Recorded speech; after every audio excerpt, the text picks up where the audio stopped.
And we are back for my final video of the Premier League season. This will be my reactions to the predictions I made to the Premier League table at the start of the season. Now, if you don't know how this works, you score 1 point for every single position you get wrong. Therefore, I am trying to get the lowest score possible. I did do this last season and got a score of 70. So that is going to be the target to beat in today's video. And let's see if I can pull it off. It was a very, very tough season to call, but you never know. I might just be able to do it. So before we get into it, as always, make sure you are dropping a like on this video and subscribe to the channel if you are new around here. We will do this at the start of next season to predict the table for the next season coming up. So we'll see what happens today. Hopefully we will get a score better than 70 and give ourselves an even better target to beat for next season. Now, let's just get straight into it. In 20th place was Southampton, and I predicted them to finish 19th. So I'm definitely not going to complain about that. A score of 1 in these table predictions is a very, very good score. I, of course, did think Southampton would get relegated, as I did predict them to finish 19th. I really thought the turning point for their season was the moment they decided to sack Ralph Hasenhüttl. I said in my prediction at the start of the season that he would be the reason they would stay up if they were able to keep him all season, but the board lost faith in him once again and he was finally removed earlier on in the season. Their subsequent appointments just did not work at all, and unfortunately for them, it will be Championship football for them next season. In 19th place, we have Leeds United. Again, I'm not going to complain too much about my prediction here. I did predict Leeds to stay up, but I did predict them to be in the fight. They finished in 19th. I went for 15th. So that is a point score of 4 for this one. Again, like I say, I'm not going to complain too much. I just thought that Leeds would just about have enough quality to stay up. The problem is their best players picked up so many injuries over the course of this season. The likes of Tyler Adams, Rodrigo, Patrick Bamford. Their key players just got injured too many times. And then I think Jesse Marsch's management style was just not working. They probably left him in charge far too long. Javi Gracia came in and they got worse and worse and worse. And then sacking him and putting Sam Allardyce in charge just 4 games before the end of the season. It was just never going to work for them. And it will be Championship football once again for Leeds United next season. In 18th, it gets a little bit painful because I predicted Leicester City to finish 8th, which means that they finished a whole 10 points away from where I predicted them to finish. Speaking of injuries, I don't think there is any side that can complain about injuries more than Leicester City this season. Vardy out for most of the season. Maddison injured almost every week. Ndidi missed most of the season. Tielemans missed most of the season. Ricardo Pereira missed most of the season. James Justin missed most of the season. Johnny Evans missed most of the season. They sold Wesley Fofana and replaced him with Wout Faz, who scored more own goals than actual goals. And they let Kasper Schmeichel leave. And what a poor decision that was. Obviously, he would have had his reasons to move on, but I don't think anything sums up how far Leicester dropped off this season than the absence of Kasper Schmeichel. I have nothing against Danny Ward or Everton, but they just weren't at that same level. And with all the other injuries outfield, it all culminated in Brendan Rodgers getting sacked, which I thought was an absolutely criminal decision. I really, really rate Brendan Rodgers, and I think he definitely deserves to be in a mid to top tier job, either in this country or in another, or even maybe internationally. I think the decision to get rid of him was a very poor one. And in the end, it means that Leicester City, Premier League champions within this last decade, will be making their way back down to the Championship next season. In 17th place, we had Everton. I predicted them to finish 16th. So similar story to Southampton. I expected Everton to stay up just purely due to the quality of player. But I didn't think they would do anything special, and that proved to be the case. I think they have a much better manager in charge of them now. I thought Frank Lampard was a very interesting appointment, and I don't think they were in a position to have a manager of the style of Frank Lampard in their squad. I think Sean Dyche is a much better fit as they're trying to rebuild themselves as a Premier League club. They're definitely not in a position to start going, right, we're going to challenge for Europe. They needed a manager who was solid enough to keep them in the Premier League, and that is exactly what Sean Dyche has done. 1 point for me for Everton. In 16th, it was Nottingham Forest. I predicted them to finish 14th. I thought, due to the number of players that they signed, I thought they would just be able to figure out the right formula to build up enough to stay in the Premier League, and that's exactly what they did. Look, if you sign 31 players, it's a massive risk, but when you sign players of the quality that they signed, it only takes one team to be built from those players to be enough to keep them in the division. And speaking of, we've spoken about managers like Ralph Hasenhüttl, like Jesse Marsch, like Brendan Rodgers. Nottingham Forest had the balls to keep Steve Cooper all season. And I think that is the main reason they stayed up, because he was able to galvanise that squad. Their home record was absolutely sensational, and I congratulate Nottingham Forest on what will be another year of Premier League football for them. In 15th place, we have Bournemouth, and what an achievement it was for Bournemouth. Me, as well as a lot of other people, predicted Bournemouth to finish in 20th, at the very least to get relegated, and you have to give massive credit to Gary O'Neill. You look at that Bournemouth side, and even now, I don't think they're a Premier League side. And I say that with the utmost respect. I would say of the teams that survived this season, Bournemouth are still going to be the favourites to go down next season. I'm not including the promoted sides in that statement, but of the 17 teams that survived the Premier League, you'd still say Bournemouth are the weakest. So you have to give massive credit to Gary O'Neill for that. And I will happily take the 5-point hit for this prediction, because Bournemouth thoroughly deserved to stay in the Premier League. Like I say, though, I'm not so convinced they'll be able to pull it off in back-to-back seasons. In 14th place, we have West Ham United, which is going to be another painful one for me, as I predicted them to finish 7th. I still feel justified in that statement. I obviously predicted West Ham to finish lower down last season, because I thought they would struggle to compete in the Premier League and in Europe at the same time. They actually excelled in that last season, so I thought they would end up going back-to-back Europa Conference League finishes. However, this season, they actually struggled to deal with playing in the Europa and in the Premier League at the same time, which is a very bizarre set of circumstances. But again, West Ham stuck with their manager, and David Moyes has been able to pull them out of the relegation fight. And now they have a European final to look forward to, which I'm really, really hoping that they win, which will secure them Europa League football once again for next season, even though it will probably mean, regardless, that they do lose Declan Rice. But for me, West Ham, if they are able to win the Europa Conference League next week, it will be a successful season for them, and I would congratulate them as and when they do that. In 13th place, we had Wolverhampton Wanderers. I predicted them to finish 11th. Again, not going to complain too much about that. Their decision to change their manager earlier on in the season, proving to be a very, very good decision. Wolves were in the relegation zone when, I can't even remember who was in charge, but they got sacked. And it is now Julian Lopetegui in charge. He has been able to revitalise them, get the team more galvanised, bringing in a little bit more quality, both in the dressing room and in his own management style. And Wolves were able to salvage their season with the 13th place finish. It's obviously very hard to predict the ups and downs of an overall season, so I will happily take 2 points for Wolves, since, like I say, they were in a relegation zone at one point and it was looking like they were going to be another expensive one for me this season. In 12th place, we have Chelsea. And my, oh my, is there any team that had a worse season than Chelsea? I suppose you could argue that Leicester had a worse season than Chelsea. But I'm not being funny, Leicester didn't spend any money in the summer. And over the course of this season, Chelsea have spent 600 million on players. And they have gone from a Champions League side to 12th. Just the absolute epitome of how not to run a football club from Todd Boehly. Literally going into the dressing room and giving dressing downs of his players instead of leaving it to the managers to do that sort of job. Sacking Thomas Tuchel after winning the Champions League. Bringing in Graham Potter, probably too early in his managerial career to take a job of that size. Then sacking him when the signings that Todd Boehly made, not Graham Potter made, didn't work. And then bringing in Frank Lampard again just to see it all off till the end of the season. A horrendous, horrendous performance from Chelsea. I take an 8-point hit from that, but I'm telling you, I will not be the worst in that regard, because I think a fair few people had Chelsea finishing even higher than 4th. But I will take the 8-point hit on this one.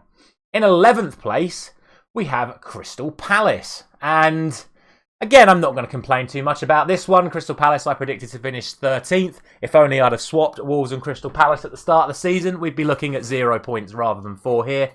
again, I've predicted them to finish mid-table. They finished mid-table. I'm still a little bit frustrated with them that they sacked Patrick Vieira, because we've spoken about that enough times in regards to the fact that essentially all of their talented players were injured. The likes of Eze and Zaha and Elise were all missing from the side. They were on a very, very tough run of fixtures. And it was inevitable that even if Patrick Vieira stayed in charge, the moment Roy Hodgson took over, all those players came back from injury and the run of games became a lot easier. So if Roy Hodgson has the job for next season, fair play to him. He deserves it for the efforts that he's put in. But I'm still a little bit annoyed that they sacked Patrick Vieira, because I thought that was a bit harsh. In 10th place, we have Fulham, a side that I predicted to finish 17th. And I have to give massive credit to Marco Silva once again, because I think Fulham have overachieved this season. They did make some good signings, the likes of Willian and Andreas Pereira, the two Brazilians coming in. I thought that was a massive risk at the time, because Willian looked past it when he was at Arsenal 4 seasons ago, let alone coming back to the Premiership at 36. Andreas Pereira didn't ever really set the world alight at Manchester United, but he's done bits for Fulham. And of course, Alexander Mitrovic proving that he is a Premier League quality striker, scoring a whole host of goals. And if we're being honest, if he didn't get himself suspended after that drama in the FA Cup game, Fulham might have finished even higher than 10th. So well done to them. They have established themselves as a Premier League club, I think, for next season as well. Remains to be seen how well they do next season, of course, but I don't think they're going to be in any danger as things stand. In 9th place, we have Brentford. And here comes my apology to Brentford once again. 2 seasons in a row, I have predicted Brentford to get relegated. And 2 seasons in a row, they have massively smashed the glass ceiling, in my opinion, and finished way above where I think anyone expected them to do so. And I think Ivan Toney has to take massive credit for that. Spoilers, I may predict Brentford to go down again next season, because they've now lost Ivan Toney till at least January, and whoever they bring in needs to be a big signing. However, Thomas Frank tends to get those signings right, and you look at that Brentford squad right now, and even though they're not the best team on paper, they are a very, very solid unit, and they will continue to pick up results as long as they keep that togetherness going. So fair play to Brentford, fair play to Thomas Frank. I probably won't predict them to get relegated next season, but if you can hold me to it in a few months' time, please do. In 8th place, we have Tottenham Hotspur, and I predicted Tottenham to finish 3rd purely because of Antonio Conte. And we all know how good Antonio Conte is as a manager, and I just thought with the rebuilds going on at Arsenal and Manchester United, and given how much of a mess the situation already was at Chelsea at the start of the season and how well Antonio Conte had done at Tottenham in the previous season, I thought they would step up from that. I didn't think they would challenge for the title, but I thought they would be the best of the rest. And it's not happened. If it wasn't for Harry Kane, Tottenham would probably be in and around the relegation zone, let alone finishing as poorly as 8th. And I think Antonio Conte deserves a lot of credit for how well he was doing with Spurs this season before he left, because you look at what's happened to them since he's left, and the cracks are there for all to see. So wherever Antonio Conte goes next, I hope he's given the respect and the money that he deserves to build a team that can challenge for whatever it is they're going to be challenging, because Tottenham look like a very poisoned club right now, and genuinely, this could be the beginning of the end for Tottenham Hotspur. They're being linked with the Celtic manager as things stand right now. For me, that's not a good look for a side that should be as big as Tottenham are. So we'll see what happens to them. We'll see what happens with Harry Kane as well. But for me, this could be the beginning of the end of Tottenham Hotspur. In 7th place, we have Aston Villa, a side that I predicted to finish 9th. And that was purely because of Steven Gerrard. If you go back to my prediction video at the start of the season, you will see me say, I would like to put Aston Villa higher than this, but I don't rate Steven Gerrard as a manager. And that's exactly what happened. Steven Gerrard was in charge. He was underperforming. Villa were falling down the table. He got sacked. Unai Emery got put in charge. And Aston Villa very, very quickly made their way back up the table. And like I said earlier, you can't predict as and when managers are going to get sacked over the course of the season. If you'd have told me that Unai Emery was going to be in charge from the start of the season, I probably would have put Aston Villa in this position. I don't think I'd have put them challenging the top 6. So it would have been in and around 7th or 8th place. I definitely would have put them higher than 9th. But fair play to Unai Emery for coming in and doing the job that he's done. I look forward to seeing Aston Villa competing in Europe next season. In 6th place, we have Brighton and Hove Albion. And what more can be said about Brighton? I spoke about some of their players during my Premier League Team of the Season video, and I spoke about the manager, Roberto De Zerbi, who has actually usurped the achievements of Graham Potter. And you all know how I feel about Graham Potter. I think he's a great manager. I think he should be the England manager because I'm still so desperate to get rid of Gareth Southgate. But for Roberto De Zerbi to take over a club that was already doing well and in the space of just a few months elevate them to the next level again is a hell of an achievement. And I would have said at the start of the season that I would have wanted to put Brighton higher than 12th. I just wasn't convinced by the quality of their players at that point in time. But now you have to look at the squad of players that they've got, the amount of youngsters coming through. You have to say that even if they do lose Alexis McAllister and they do lose Moises Caicedo, they've probably already got ready-made replacements ready to come in and take over from them. Now, obviously we can't say that with any certainty, but over the last 6 months, Brighton just haven't missed. Look at the performances of Ferguson, of Enciso, of Buenanotte, of Estepinian, of Mitoma after Trossard left. Trossard, who I think is a fantastic player. When he left, I thought, well, there goes Brighton's run. In comes Kara Mitoma, and he just elevates them even more. Incredible achievement, incredible recruitment from Brighton, and I wish them all the best in the Europa League next season. I'm probably going to be backing them, not to win it from the standpoint of I think they will win it, but they're the team I'm going to want to win the Europa League next season. In 5th place, we have Liverpool. Missing out on Champions League football, and don't I love it. I predicted them to finish 2nd. I thought they were going to be the best team to challenge Manchester City, as an awful lot more of you did, I'm sure, and I think a fair few people did actually predict Liverpool to win the league this season. And with good reason. Van Dijk was fully back from his injury. Luis Diaz looked like a sensation. Darwin Núñez had a very good pre-season. However, it just all fell apart for them on the pitch, and it all started day one with that performance at Fulham. Van Dijk getting bullied by Mitrovic. Trent Alexander-Arnold finally getting exposed defensively with balls in behind, because when they push forward those fullbacks, the gaps are there for all to see. But I say it with caution, and I've said it over the last few weeks, Liverpool are still a very, very, very dangerous team. They've certainly got their momentum back. I know their last 2 results were poor, but that run of games they went on up until those last 2 results tell you how good Liverpool will be on their day. And it remains to be seen how they're going to approach this transfer window. Are they going to move Trent into midfield permanently, or are they going to leave him as this auxiliary right-back midfielder, which in my opinion just makes that problem even worse in behind on their right-hand side. But we shall see. Liverpool will definitely be competing for at least Champions League football next season, be that through the Europa League or the Premier League, and potentially even competing for the title as well, because they are still a very, very good team, and they've definitely got some quality to come from the likes of Núñez and Cody Gakpo as well. In 4th place, we have Newcastle United, a side that has got to be at least 2 or 3 years ahead of schedule, and when we spoke about it in the Premier League Team of the Season, massive, massive credit has to go to Eddie Howe. I named him my manager of the season, and rightfully so. I thought this season would be one too soon for Newcastle. That's why I predicted them to finish 10th. And again, I'll hold my hands up and I'll accept the 6 points for Newcastle, because they deserve Champions League football for everything they've achieved this season. No complaints from me whatsoever. They've done a fantastic job. They have capitalised on the slip-ups from Tottenham, from Newcastle, not from Newcastle, the slip-ups from Tottenham, from Liverpool and from Chelsea, and they have snatched Champions League football for next season. And with the resources available to them, yes, they still have to abide by financial fair play, but with the resources available to them, they are in a position where they can lock down Champions League football for several years to come, especially given the fact that Champions League will be spread out to the top 5 positions in the Premier League next season.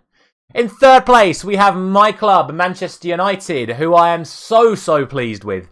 I didn't give us a chance of getting in the top 4 this season. I just thought there was too much quality in the other teams. I thought it would take a little bit longer for Erik ten Hag to get his feet under the door and get himself really in a position of solidarity. That was evident by the fact that we lost to Brighton, then got smashed by Brentford in the 2nd game of the season. But over the course of the season, the solidarity has grown, the performances have got better, we've got rid of the toxic players in the squad, the likes of Dean Henderson going out on loan, Cristiano Ronaldo being let go, and it's really brought the club back together as a whole. We then obviously won the League Cup as well. We've got a huge FA Cup final against Manchester City tomorrow, and look, if you'd have told me at the start of the season, 3rd place in the Premier League, League Cup, Europa League semi-final, Europa League quarter-final, and an FA Cup final, I'd have absolutely snapped your hand off. And whatever happens tomorrow, even if we do get smashed, I'm still going to be very pleased with the overall achievements of this season. In 2nd place, we have Arsenal, and I am gutted that I did not put Arsenal in the top 4 for this season, because if you go back to that video again, I was so close to putting Arsenal 4th over Chelsea. Because, again, I've spoken about it already. I had already seen the disarray at Chelsea with the amount of money and the signings coming in. And I knew how good this set of Arsenal youngsters were. And I was so close to putting Arsenal into the top 4. And fair play to them, fair play to Mikel Arteta for, in my opinion, overachieving this season. Even if, they are just going to finish this season as 2nd place. And even as a Manchester United fan, especially if we win tomorrow, I'm going to say that we had a better season than Arsenal, because even though they finished above us in the league, we won 2 trophies. But Arsenal's achievements this season are absolutely incredible, and they have built something for the next few years. If they can get the likes of Declan Rice into their club over the course of the summer, they're definitely going to be in the conversation again next season. Whether or not it's going to be enough to actually legitimately challenge for the title, we will see. But Arsenal, I think, will definitely be in the European Champions League conversation next season. And they thoroughly deserve their Champions League place for next season. And we'll see how well they do in that competition as well. Finally, of course, we have Manchester City. My only 0-point score of the season. And, I don't need to say anything about Man City, really. I can't really fathom anyone else even thinking Liverpool were going to beat them. They're just too good. Every season they make better signings. They make their club better than what they already were. Erling Haaland has done an even better job than I expected him to do so. And they're just going to keep winning matches. I expect them to beat Manchester United tomorrow. I expect them to beat Inter Milan next weekend and win the treble. And they thoroughly deserve it. But there is always going to be that little asterisk of those 150 charges against them looming over them. So we'll see what happens with that. But Manchester City, I predicted them to win the league. They did win the league. So it is a score of 0 on that one, which brings my season score for this season. If you remember that last season's score was, of course, 70. That was the target to beat. We need to get lower than 70. But unfortunately, we've scored 85. So it is what it is. This was a very tough season to call. I don't think many people had Leicester to go down. I don't think many people had Newcastle to finish in the Champions League. I don't think many had Chelsea to finish mid-table. And I don't think many had Liverpool finishing outside the Champions League places either. So it was a very tough season to call. And big credit to every single one of the teams that have overperformed this season. And shame on you to those clubs that have underperformed and cost me so many points this season. What that means for my overall challenge, I did issue a challenge at the start of this season for all of you guys to see how you could do in this Premier League predictions as well. We did it through FUTMob. This was the final standing, so congratulations to Emenike for being the winner of this prediction series. I don't actually know how the point scoring works on FUTMob. As you can see, I managed to finish 18th in my league with a score of 1,049. So all the people above me, well done. You all predicted a better Premier League score than me this season. And that is going to be it. Thank you very much for watching all of the content I have given you over the course of the last 10 months. I hope I will be seeing you all again next season when the Premier League returns. As I've said already, we are going to have a lot of content coming up, starting with 2 FA Cup videos for you tomorrow, as well as all of the stuff internationally over the course of the next few months. So one final reminder for you guys to subscribe to the channel. I will see you again very soon.